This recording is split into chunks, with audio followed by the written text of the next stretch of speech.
Video बहुत ही खास होने वाली है, क्योंकि आज की इस वीडियो में आप सभी को खेसारी लाल यादव और सपना चौधरी के गाने के बारे में बताएंगे। गाने को कब रिलीज किया जाएगा, किस यूट्यूब चैनल से रिलीज किया जाएगा, गाने को किसने लिखा है, मतलब ऑल ओवर जानकारी आप सभी को इस वीडियो में देंगे, तो वीडियो में अंत तक बने रहें। दोस्तों, कल एक गाने के वीडियो को वायरल किया गया था, जिसमें खेसारी लाल यादव पंजाबी लुक में नजर आ रहे हैं और उनके साथ नजर आ रही है सपना चौधरी। आप भी ये वीडियो देखिए।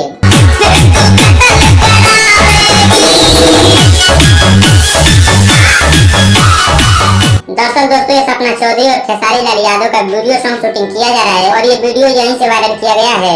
आप सभी को बता दें, इस गाने का ऑडियो बहुत पहले ही कंप्लीट हो चुका है और अब इस गाने का वीडियो बहुत ही जबरदस्त तरीके से शूट किया जा रहा है। इस गाने में एक इंटरेस्टिंग बात ये भी है कि आप सभी को खेसारी लाल यादव का आवाज सुनने को नहीं मिलेगा, क्योंकि खेसारी लाल यादव ने इस गाने में एज ए एक्टर काम किया है और ये पहली बार खेसारी लाल यादव किसी और के गाने पे एज ए एक्टर काम कर रहे हैं। गाना एक हरियाणवी सॉन्ग होने वाला है, जिसमें खेसारी लाल यादव के साथ सपना चौधरी नजर आने वाली है। अब दोस्तों, बात कर ले इस गाने को कब तक रिलीज किया जाएगा। नॉर्मली दोस्तों, खेसारी लाल यादव एक गाने का वीडियो शूटिंग 1 से 2 दिन के अंदर कंप्लीट कर लेते हैं, लेकिन इस गाने में थोड़ा टाइम लगने वाला है, क्योंकि इस गाने का शूटिंग हाई लेवल और हाई बजट में किया जा रहा है। यानी कि इस गाने का शूटिंग रक्षाबंधन से पहले कंप्लीट कर लिया जाएगा और आप सभी को इस गाने का टीजर रक्षाबंधन के बाद देखने को मिल सकता है। आप सभी को बता दें, इस गाने को speed record Bhojpuri YouTube channel से रिलीज किया जाएगा। खेसारी लाल यादव के साथ पहली बार नजर आने वाली है सपना चौधरी, तो देखते हैं गाना कैसा होने वाला है और इस जोड़ी को कितने लोग पसंद करते हैं। तो आज की इस वीडियो में बस इतना ही। वीडियो को लाइक करिएगा, चैनल पे पहली बार है तो चैनल को सब्सक्राइब कर लीजिएगा।